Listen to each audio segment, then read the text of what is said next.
Tierra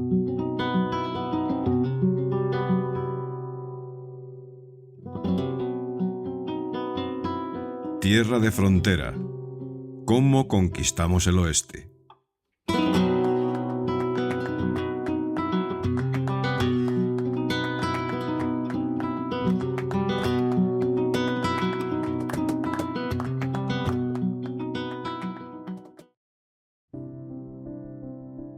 Empiezo por comentaros que, como veis, hemos llegado al episodio número 10 de este podcast, lo cual es todo un éxito para mí. Éxito que no hubiera sido posible sin la excelente acogida que vosotros, mis oyentes, le habéis dado a mi trabajo. Así que en buena ley no puedo dejar de agradeceros vuestro interés, vuestros comentarios, ánimo y cariño. De corazón, muchas gracias a todos. Hoy nos vamos a la Sierra Tarahumara o Rarámuri, como prefiráis. Si la frontera comanche era movilidad y la frontera pueblo era arquitectura y calendario, aquí la frontera es otra cosa. Es palabra. No hablo de palabra como discurso hermoso o como colección de pensamientos, que también, sino como práctica social. En el mundo rarámuri hay una forma de hablar en público que no solo informa, ordena.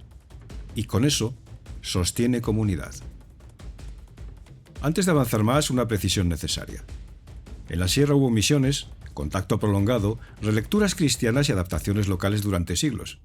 Por eso, cuando hablamos de mitos rarámuri, tenemos que asumir que existen capas y relecturas, por lo que es necesario distinguir entre lo que es estructura propia y lo que es inserción o reinterpretación.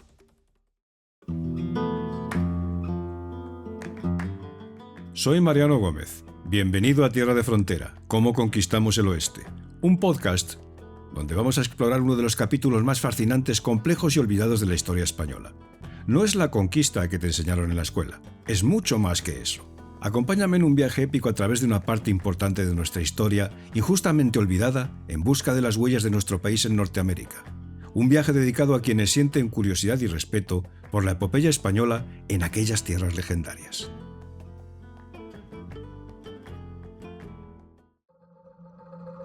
En este episodio usaremos dos pilares básicos. Uno, un texto divulgativo serio que resume el lugar de Onorúame y su papel en discursos rituales, procedente de la revista especializada Arqueología Mexicana. Y dos, una referencia académica fuerte, la reseña de una monografía de Klaus Deimel dedicada precisamente a discursos rarámuri o nahuésari, mitos y exégesis ritual en lengua vernácula, con transcripción y notas de traducción.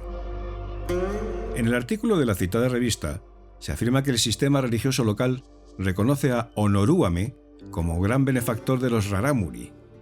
Ese mismo texto explica que Onorúame carece de figura material, pero aparece descrito en discursos rituales, o nahuésari, como el que es padre-madre, quien nos pastorea, y quien espera que sus hijos e hijas rarámuri bailen con alegría. Ese detalle, bailar con alegría, no es un adorno. En una región de sequías, hambre y aislamiento, la alegría deviene obligación moral. No porque niegue el dolor, sino porque sostiene el equilibrio de la vida social. El mismo artículo refiere un conflicto mítico. Onorúame sería el hermano menor del diablo. Tras un agravio, entre ambos se desata una batalla de tintes cósmicos y el diablo queda sepultado bajo tierra, aunque sigue intentando dividir y enfermar a los rarámuri.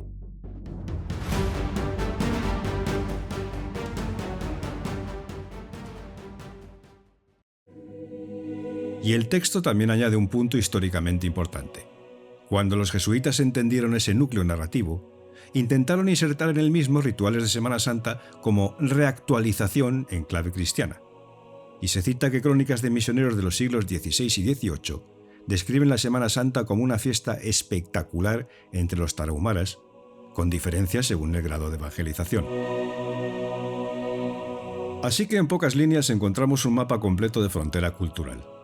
Continuidad indígena, reinterpretación misionera y práctica ritual viva. Entremos ahora en el corazón del episodio, el nahuésari. En la reseña académica de Nahuésari, Texte aus der Sierra Tarahumara, de la Journal de la Société des Américanistes, se explica que el volumen presenta discursos en lengua vernácula y que la originalidad está en que se trata de una presentación de mitos y exégesis ritual, por los propios informantes, en el marco de una autoetnografía. La reseña añade que los textos se presentan teniendo en cuenta variaciones dialectales y se transcriben y acompañan de notas técnicas sobre algunos problemas de traducción. Y define a continuación el Nahue-Sari como discurso, sermón, narración, historia, noticia, es decir, una forma de palabra pública muy plástica que puede ir de unos pocos términos a desarrollos más largos. Señalemos que en momentos específicos de la convivencia tarahumara, el gobernador Oshiriame asume el papel de consejero supremo de los integrantes de la comunidad. En ese momento, con toda la autoridad moral que le ha conferido el grupo, el Shiriame realiza un discurso con el cual intenta anudar los lazos culturales que mantienen la unidad rarámuri. El Nahue-Sari es justo ese discurso, el cual a muchos, como hemos visto antes, les parece similar al sermón religioso y moral, pero que es, sobre todo, una pieza de oratoria que busca recuperar verdades ancestrales y transmitirlas reiteradamente a la comunidad durante las fiestas, las danzas y los juegos, cuando los eventos concentran a la mayoría de los habitantes. La función social del Nahue-Sari es la de fortalecer los lazos comunitarios por medio de la tradición oral. Los tarahumaras mantienen su cultura a través del lenguaje oral y de las expresiones corporales como la danza, la carrera y los juegos. El Nahue-Sari es el recurso de la oralidad tarahumara para mantener los valores, los conocimientos y directrices que identifican a dicha cultura. Sin duda este dato es clave para una historia que se desarrolla en el salvaje septentrión. La frontera no solo se sostiene con combates, rutas y presidios, también con formas de transmisión, porque preservar la lengua es preservar la vida. Si el archivo colonial guarda papeles, el Nahue-Sari guarda todo un mundo fascinante: normas, memoria, advertencias e identidad. En cuanto a la reseña de Klaus Deimel, apuntemos que incluye el discurso de un gobernador para ilustrar el carácter performativo de la palabra ritual cuando proviene de un hombre de poder. También se señala que Deimel recoge, entre otros, textos vinculados a rituales como el de cosecha de maíz tutuguri y comentarios obtenidos a posteriori con varios informantes, lo que permite ver cómo el relato se explica y se discute dentro de la comunidad.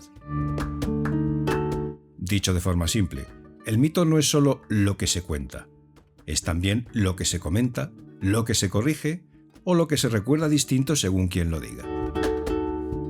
Y eso, amigos, es un tipo de sofisticación cultural que muchas veces se pierde cuando alguien reduce la sierra a simple pueblo aislado.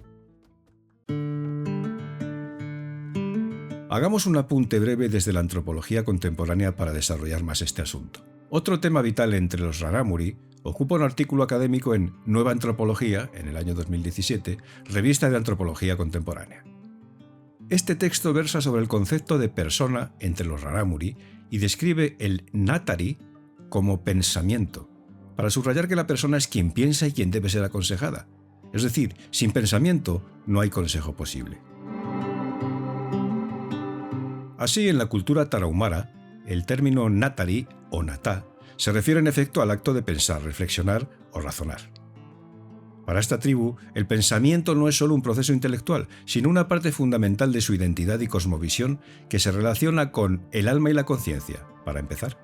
Se cree que el pensamiento está ligado a una de las varias almas que posee una persona. Tener un buen pensamiento, o galanatari, es esencial para vivir en armonía con la comunidad y la naturaleza. También tiene que ver este concepto con la toma de decisiones. Es desde luego un concepto central en las reuniones comunitarias, o Nahue-Saris, donde los gobernadores o ancianos instan a la gente a pensar bien antes de actuar o resolver conflictos. Y desde luego está también unido al concepto de conexión espiritual. El pensamiento es el vehículo para comunicarse con sus deidades, como Onoruame, y mantener el equilibrio del mundo. Es común que los investigadores utilicen este término para explicar cómo los rarámuris perciben el cuerpo y la mente de forma integrada, a diferencia de la visión occidental que suele separarlos.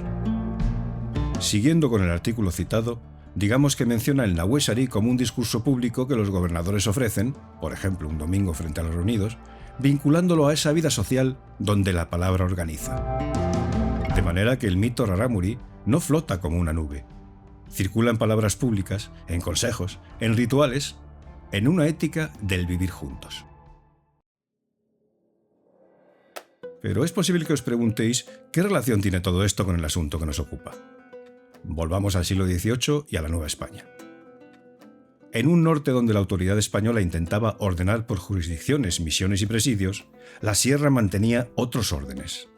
Rituales agrícolas, fiestas reinterpretadas, autoridades locales y discursos públicos. El mito de Onolúame y el diablo y su encaje, por forzoso que sea, con Semana Santa, es un ejemplo de cómo una frontera cultural no se resuelve por imposición simple. También hay que pensar en negociar en símbolos y en prácticas.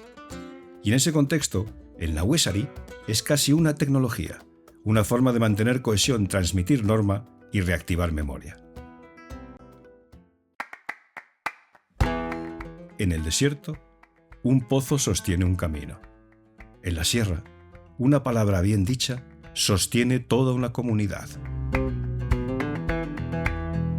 Onolúame no necesita estatua para existir en el mundo rarámuri. Le basta con aparecer en el discurso ritual y en la danza que se espera de los suyos. Y si algo enseña el septentrión, es que lo que de verdad perdura suele ser lo que puede transmitirse sin depender de los muros de una fortaleza o de la voz de las armas. En el próximo episodio entraremos en el mundo ópata, migración, señal y una identidad sostenida entre misión, milicia y frontera sonorense. Este episodio se apoya en síntesis divulgativa de arqueología mexicana sobre Onolúame y Nahuesari, en una reseña académica de la monografía de Klaus Daimel sobre discurso rarámuri en vernáculo y en un artículo académico sobre el concepto de persona y el Nahuesari como palabra pública. Tierra de Frontera, ¿Cómo conquistamos el oeste?, es un podcast producido por Trafalgar Street Sound and Dubbing Studio. Puedes verlo en YouTube y escucharlo en Spotify, Apple Music e iVoox. También puede interesarte mi novela histórica Comanchería, a la venta en www.terciosviejos.es y en Amazon. Si te ha gustado mi trabajo, dale un like, suscríbete a mi canal de YouTube o al podcast propiamente dicho en cualquiera de las plataformas de audio que lo albergan, comparte y deja tu comentario. Muy en breve, nos vemos en el siguiente episodio de Tierra de Frontera, ¿Cómo conquistamos el oeste? Un saludo cordial y muchas gracias por escucharme.